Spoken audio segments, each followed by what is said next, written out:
वो पार्टियां आएगी, वो अपने समाज में खैरातें बांटेगी। ये बढ़िया आपने आइडिया दिया, मैं आज ट्विटर पे लिखूंगा और मैं देखता हूँ क्या हुआ। कृतेश जी ऐसे बता रहे हैं जैसे कि मोदी, शाह और नड्डा जी यही सामने ही बैठे हुए हो कि कर दो आज। क्या पता मैं भविष्य के मोदी शाह नड्डा से बात कर रहा हूं। कृतेश भाई भविष्य किसने देखा है? कृतेश भाई एक चीज सही कह रहे हैं ना, जैसा हम मानते हैं offence is the best defence, वहां से ये चल रहा है कि हमारा बढ़ाओ हमारा बढ़ाओ, तो कृतेश भाई कह रहे हैं कि तुम कह दो तुम्हारा बढ़ा दो, 20% हो गया, फिर कोई नहीं छू पाएगा। देखो भारत में एक बार आरक्षण बढ़ गया, उसको घटाने की ताकत किसी की भी नहीं है। सहमत। अब समय की बाध्यता को देखते हुए आप लोगों का एक क्लोजिंग स्टेटमेंट लूंगा, क्योंकि फिर दर्शकों के लिए के मामले में सरकार की ओर से ही सब फ्री होना चाहिए कि जैसे पूर्व काल में जो है ब्राह्मणों को इतना दान मिलता था और सारे गुरुकुल चलते थे और कोई सैलरी आदि का भी सिस्टम नहीं होता था। ईडब्ल्यूएस जो है प्रत्येक जाति के हिसाब से होना चाहिए, ऐसा थोड़ा बहुत चिंता मनन करते हुए मेरे मस्तिष्क में ये बात आई। और इसके अतिरिक्त जब तक हम त्याग की भावना नहीं लाएंगे तब तक समाज में सुधार नहीं आएगा। अगर हम 200 या 300 रुपए की सब्सिडी छोड़ सकते हैं, ठीक है, 100 करोड़ भारतीयों ने नहीं छोड़ी होगी। अगर 100 करोड़ भारतीय हैं, 1 लाख तो होंगे जिसमें से कोई आरक्षण छोड़ सकता है, और आप जो छोड़ रहे हैं इर्रिस्पेक्टिव ऑफ एनी कास्ट, वो आरक्षण किसी और को मिले। जैसे कि मैंने उदाहरण दिया था कि 7 कॉफी में से 5 कॉफी आप पी रहे हो, 2 कॉफी जो पी रहा है वो ब्लैक है, व्हाइट है, हमें नहीं पता, ब्राह्मण है, क्षत्रिय है, SC ST OBC हमें नहीं पता। तो इस प्रकार से समाज में सौहार्द बन सकता है, इस प्रकार से मुझे ऐसा प्रतीत होता है।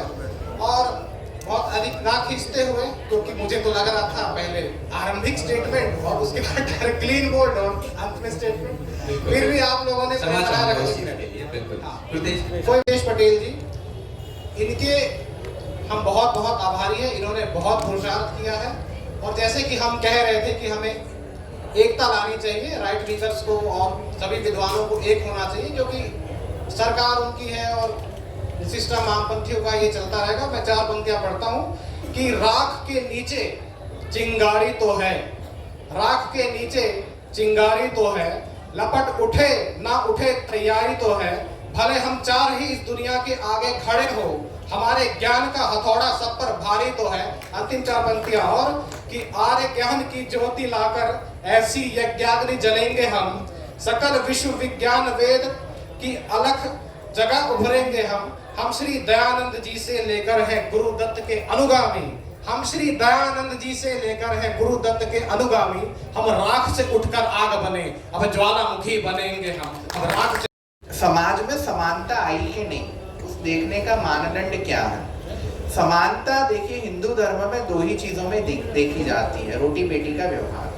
अगर आप साथ में बैठकर खाना खाते हो और परस्पर वैवाहिक संबंध स्थापित करते हो तो आप एक दूसरे को इक्वल मानते हो। ये समानता का बहुत सीधा मतलब मानदंड है हमारे यहाँ पे। पिछले 100 साल में हमने ये देखा है कि रोटी व्यवहार में लगभग समानता हो चुकी है। आज जैसे आर्य समाज के पंडाल में भी इतने लोग खाना खाते हैं, कोई जाति नहीं देखता।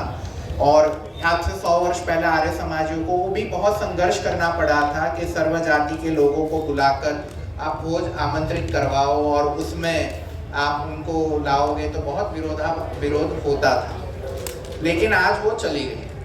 बेटी व्यवहार में भी हम शहरों में देखते हैं कि जात पात के बंधन टूट रहे हैं, परस्पर एक दूसरे से विवाह हो रहे हैं। आर्य समाज का एक प्रकल्प था जात पात तोड़ो मंडल, उसका भी ये उद्देश्य था। और मैं मानता हूँ कि जैसे जैसे बेटी व्यवहार में मतलब मैरिज व्यवहार में, और ऐसा नहीं है कि केवल देनी है, आप लेनी भी है, तो परस्पर संबंध बनेगा तो रोटी बेटी व्यवहार से समाज में समानता स्थापित होती है। इसका ये अर्थ कभी भी न निकाला जाए कि केवल दूसरी जाति के व्यक्ति को आप समानता दिखाने के लिए वैवाहिक संबंध स्थापित करो, इसका मैं ये अर्थ कभी नहीं करता। हाँ, 2 व्यक्ति अगर लायक हैं और परस्पर इच्छुक हैं तो उनमें वैवाहिक संबंध स्थापित करने में कोई समस्या नहीं आनी चाहिए और समाज को उसको सपोर्ट करना चाहिए।